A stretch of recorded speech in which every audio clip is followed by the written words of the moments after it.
এই অ্যাকশনের মধ্যে সমস্ত স্তরের অফিসার ডাব্লিউবিসিএস করে বিভিন্ন কর্মচারী সবার মধ্যে কিন্তু একটা তৈরি হয়েছে, না এই সরকার কিন্তু করা প্রথম একটা কথা যে প্রথম রাতেই বিড়াল কাটা আর কি, সেই কাজটা কিন্তু বর্তমান সরকার করে দিয়েছে আর কি। 3 বছর ধরে আমরা বলে গেছি একই কথা, যে উনি 2010 সালে বলেছিলেন যে সরকার দিয়ে দিতে পারে না, তার ক্ষমতায় থাকার অধিকার নেই, সুতরাং ওনারও ক্ষমতায় থাকার অধিকার নেই। অবশেষে সরকারি কর্মচারী এবং রাজ্যবাসী তারা বুঝেছেন এবং ওনার ক্ষমতার বাইরে উনি চলে গেছেন। উনি নিজে যা বলেছিলেন ক্ষমতায় থাকার অধিকার নেই, সেটা চলে গেছে। এই ইতিবাচক মানসিকতাটা আমরা এই বর্তমান সরকারের মধ্যে দেখেছি, তাই আমরা আশাবাদী, আমরা সরকারি কর্মচারী, যে এই সরকার যে মানে দাবি মানে কমিটমেন্ট করেছিল, তারা সংকল্পপত্রে বলেছিল, সেইটা কিন্তু আমরা পেতে চলেছি। দেওয়া হলো, ওএমআর সিট দেখানো হলো বা ওএমআর সিট পাবলিশ করা হলো, বিয়েটা কি হলো? বিয়ের ব্যাপারে দুটো বিষয় আছে। একটা হচ্ছে 2009-এর যে রোপা, তার যে বকেয়া ডিএ, সেটা সুপ্রিম কোর্টে মামলা হয়েছে এবং কর্মচারীরা সেটাতে জিতেছে, আপনারা জানেন। এবারে সুপ্রিম কোর্ট বলেছিল যে আপনারা 25% ইমিডিয়েট দিন, সেটা গত তাদের যে ফেব্রুয়ারি মাসের যে অর্ডার 5ই ফেব্রুয়ারির, আর বাকি 75% কীভাবে দেয়া হবে সেটা তারা একটা কমিটি করে দিয়েছিলেন, সেই কমিটি আলোচনা করে সেই টাকা দেবে। রাজ্য সরকার মানে এর আগে যে দল সরকার চালাতো তারা সেটা না মেনে প্রথমে একটা মিসলেনিয়াস অ্যাপ্লিকেশান করেছিল মডিফিকেশানের জন্যে, এবং যাতে ডিএটা নভেম্বর মাসের 2026-এর আগে নিয়ে ফয়সালা না হয়। পরে আবার মুখ্যমন্ত্রী যখন আমরা ধর্মঘট করলাম 13ই মার্চ, ধর্মঘটটা সফল হওয়ার পর হাইকোর্টের বিচারপতিরা অবধি সেই ধর্মঘটকে সমর্থন করলেন, তখন উনি বললেন যে মামাটি মানুষের সরকার নাকি এসব দিচ্ছে এবং সেটাকে চালাকি করে তারা ওই 43% মতো মহার্ঘ ভাতা, মানে যেটা অ্যাকচুয়ালি আমাদের যা হিসেব হয় ওই 15 থেকে 16 থেকে 19 অবধি, তার মাত্র 43% দিয়ে বাকি অংশটা মেরে দিয়ে একটা তালে গোলে হিসেব করে দিয়েছে এবং এবিসি তাদের হচ্ছে সেটা দিয়েছে জিপি ফান্ডে।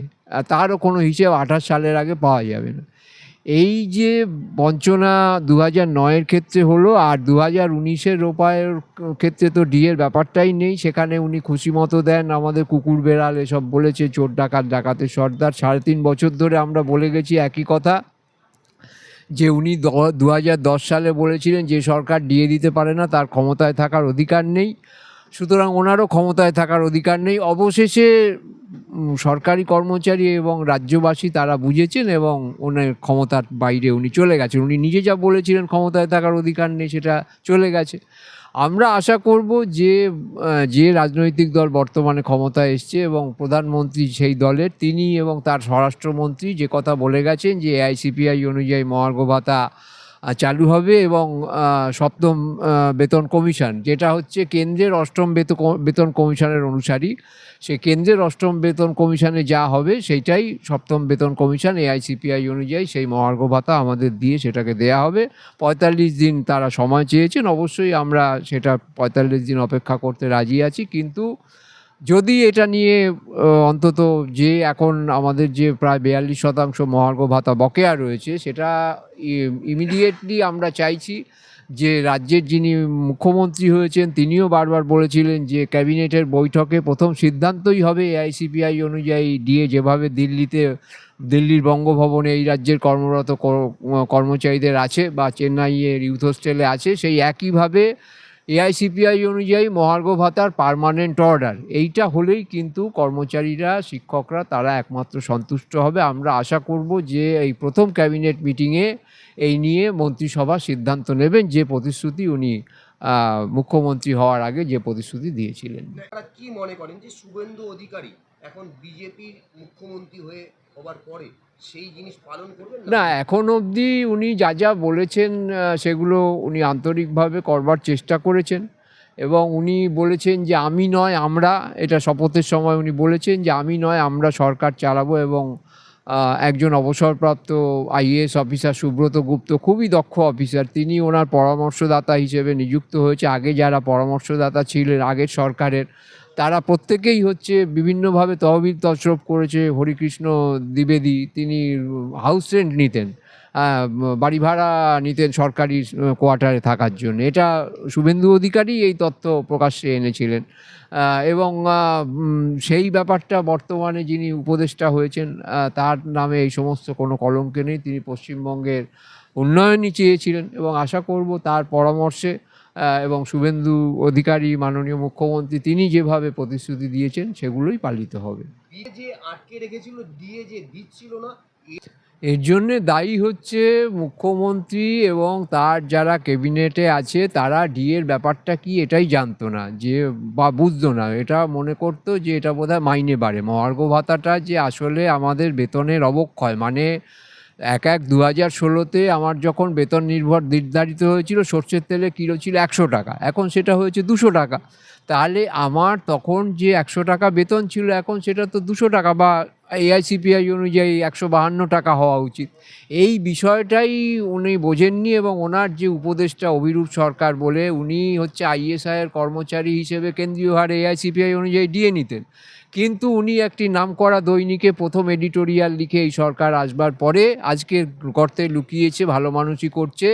এবং অমিত মিত্র অর্থমন্ত্রী বলেছিল কোনো ডিএ বকেয়া নেই, অথচ কেন্দ্রীয় সরকার 3.5 লক্ষ সরকারি কর্মচারীর পুরো টাকা, ডিএর পুরো টাকা দেয়। সেই টাকাটাই তো সুপ্রিম কোর্ট বলেছে, ওই যে এজির একজন একে রেখেছে উপদেষ্টাকে, এজি, তার কারণই হচ্ছে যে তারা জানে কত টাকা দিয়েছে এবং বোর্ড কর্পোরেশন, পঞ্চায়েত, শিক্ষকদের 60% টাকা কেন্দ্রীয় সরকার দেয়।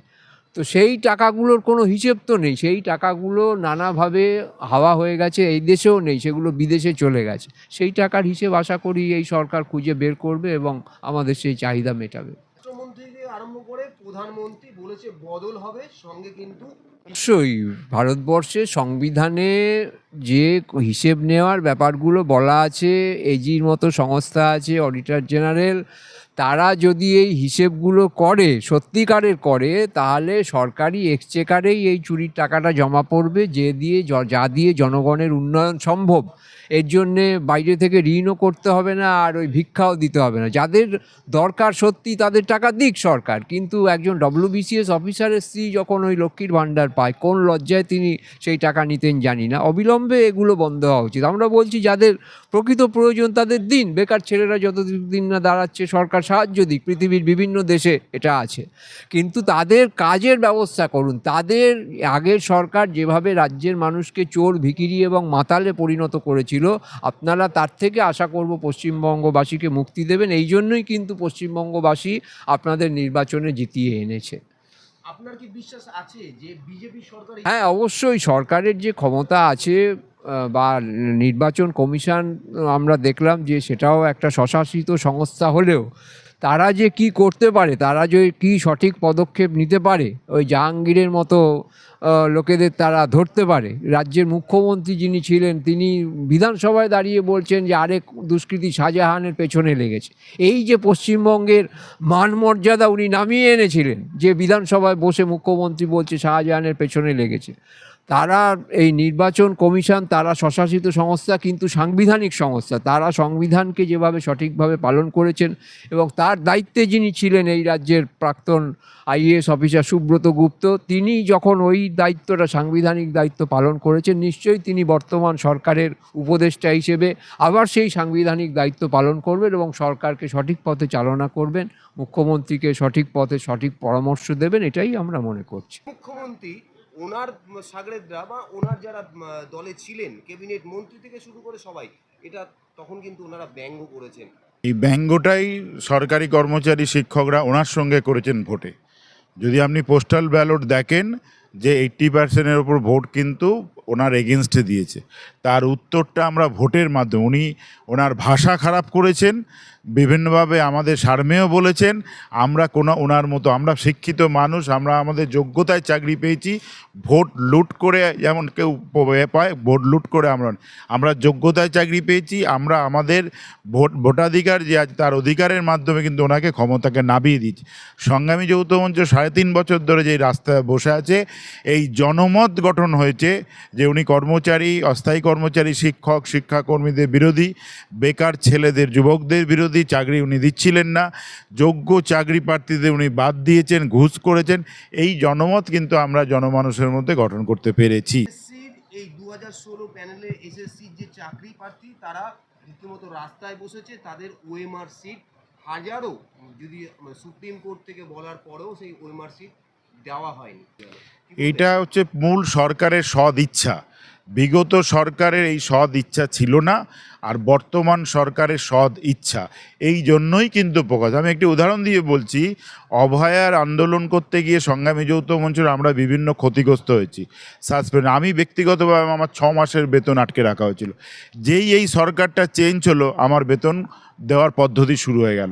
তাহলে তো একই নিয়ম, কোর্ট সাবজুডিস ম্যাটার কেস চলছে, তাহলে আগে দিচ্ছিল না, আজকে দিল, তার মানে সরকারের সদিচ্ছা। তার মানে সরকার এই ধরনের, বর্তমান সরকার ওই পথে চলছে না, তার সদিচ্ছা বোঝা যাচ্ছে। আরেকটা যে শুধু ওইগুলো আমরা বলছি, আরও যে আমাদের যে দাবি এখনও কোনো পূরণ হয়নি, সেটা হচ্ছে যে ডিএর যে এরিয়ারের টাকা, সেই দাবি, বা যেটা পে কমিশনে যেটা ঘোষণা করেছিলেন প্রধানমন্ত্রী, স্বরাষ্ট্রমন্ত্রী বা প্রাক্তন বিরোধী, সেটা কিন্তু আমরা দেখছি পাওয়ার একটা রাস্তা দেখতে পাচ্ছি, সেই পরিবেশ তৈরি হয়েছে। যদি আপনি গতকালের কথা বলেন, মাননীয় মুখ্যমন্ত্রী সুব্রত মুখার্জির যে অ্যাডভাইজার সুব্রত গুপ্ত, উনি কালকেও বলেছেন যে ওনার যে সাংবাদিক যখন জিজ্ঞেস করছেন যে আপনার প্রায়োরিটির মধ্যে কি কাজ আছে, উনি অন্নপূর্ণা ভাণ্ডারের কথা বলেছেন, উনি ডিএ এরিয়ারের টাকা কথা বলছেন।